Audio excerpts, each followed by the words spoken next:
One-tricking a champion has always been the most effective way to climb ranks the fastest. So in today's video, we'll be covering 3 picks for every single role that are phenomenal one-trick choices. And did you know that with a 55% win rate, it takes 160 games on average to go up just 1 rank?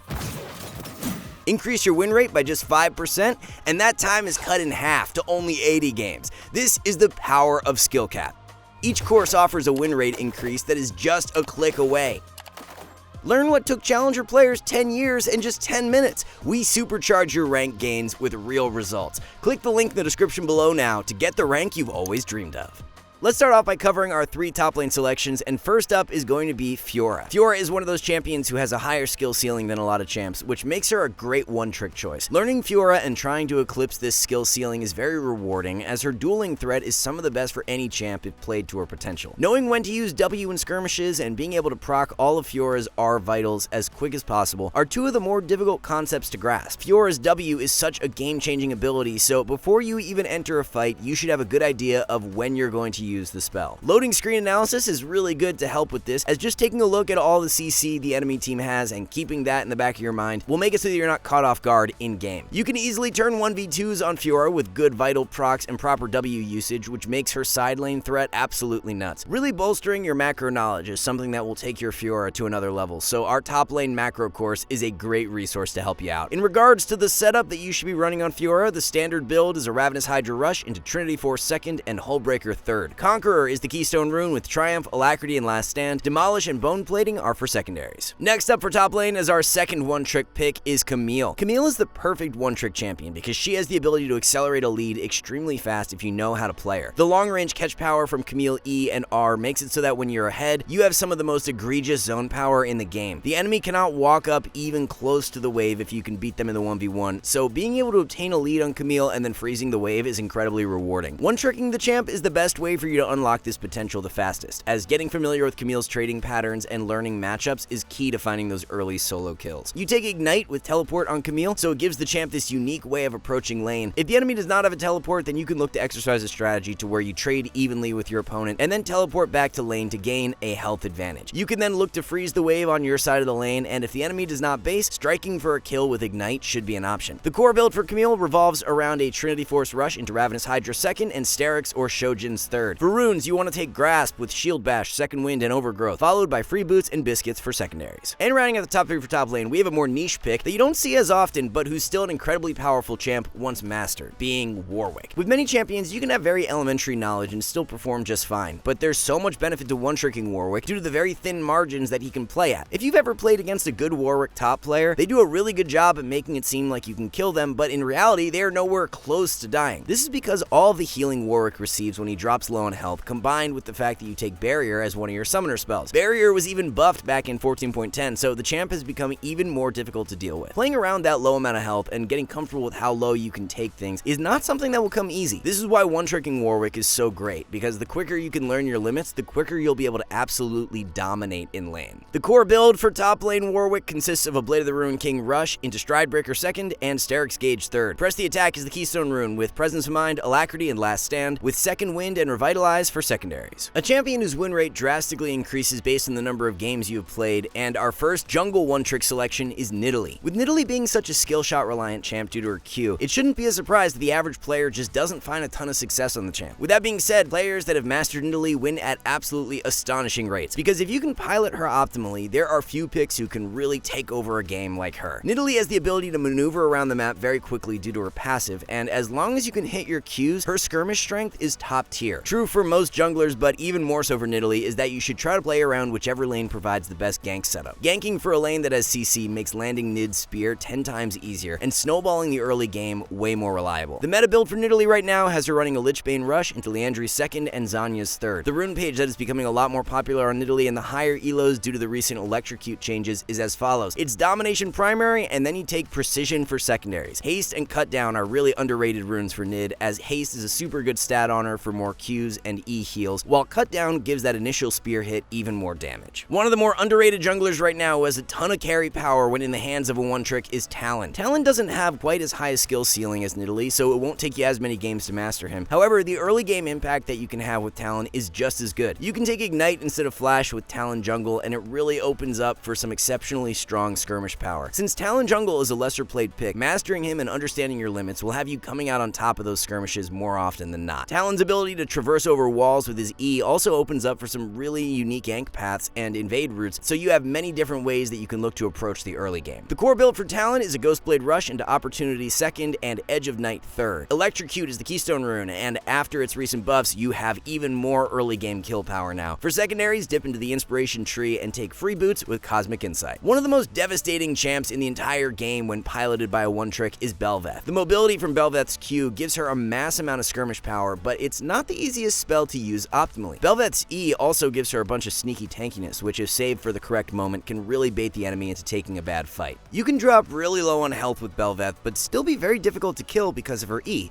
so playing enough Bel'Veth so that you can become comfortable around those low health thresholds and knowing your limits with E is really key to unlocking her true potential. You don't really offer a whole lot for your team in terms of CC or utility, so in order to succeed on Bel'Veth, your micro needs to be on point in order for you to win out in skirmishes. Our challenger jungler SkillShot is a big Bel'Veth advocate, and he's now got 8 full game commentaries for the champion on our website, which can really help you out if you're looking to pick up Bell. Kraken Slayer Spike is really important to play off of as you gain a huge influx of damage once you pick it up. Second item is Stride Breaker, and then third item is very situational based on the game. The rune page should consist of Conqueror with Triumph, Alacrity, and Coup de Grace, followed by Sudden Impact and Treasure Hunter for secondaries. Moving on to mid lane now, in a great spot to one trick for Season 14 is Yone. Yone is in a spot to where he isn't too over the top power-wise, which is actually really good if you're looking to one-trick him. In past seasons, Yone has always had a pretty high ban rate, which has made him more difficult to one-trick, but right now it's below 10% and drops even lower when you progress in rank. Yone is a champ that becomes exponentially better the more games you put in, as learning your limits is very key to winning the champ. It's honestly not so much about the mechanical aspects of Yone that will take time to learn, it's more so about understanding how much damage you can deal at certain points in the game. For a champ like Yone who has very strong extended fight strength, it can be a bit more difficult to calculate if you'll win a fight as opposed to a champ who is more burst oriented. Being able to find that happy medium to where you're not overly aggressive but you're also not too passive is something that will take a good chunk of time to learn. If you can find it though, the raw carry strength of Yone is incredibly high, as there are few champs that are more feared when mastered than Yone. The build for Yone consists of a Blade of the Ruined King Rush into Immortal Shield Bow 2nd and Infinity Edge 3rd. Fleet Footwork is the Keystone rune with Absorb Life, Alacrity, and Cut Down. Best secondaries are Second Wind and Overgrowth. An assassin mid laner who's one of the best one-trick champs in the game is Echo. Echo is always just a very solid mid lane pick for solo queue. He never becomes too OP,